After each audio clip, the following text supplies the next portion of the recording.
on devait, de manière un peu plus élaborée, dire ce que c'est que cette économie sociale et solidaire? Alors, on n'a pas 4 heures devant nous. Non, on va essayer mais on va quand même mais on va quand même détailler un peu. On va essayer d'être synthétique et pédagogique, je crois. Donc, on peut dire, comme vous l'avez dit, que depuis la loi de 2014, on reconnaît un mode d'entreprendre et de développement économique différent.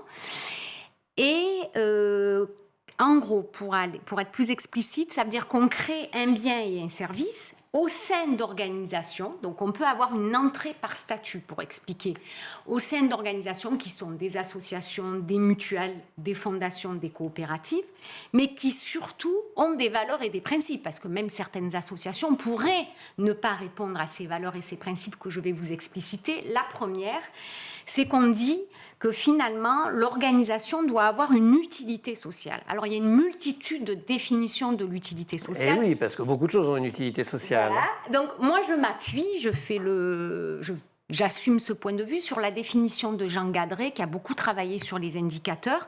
Et je dis finalement, au-delà de la production d'un bien et d'un service qui est destiné à des usagers individuels, pour une organisation de l'économie sociale et solidaire, l'objectif explicite de la production de ce bien, ce serait de contribuer à la cohésion sociale. Donc ça veut dire réduction des inégalités, à la solidarité dans des espaces différents, locaux, nationaux, internationaux, la sociabilité et enfin l'amélioration des conditions collectives de développement humain durable, c'est-à-dire la santé, ça veut dire quoi? Oui. L'éducation, voilà. L'environnement. Donc, est utile socialement pour moi si on répond aux différents éléments que je viens de vous expliciter.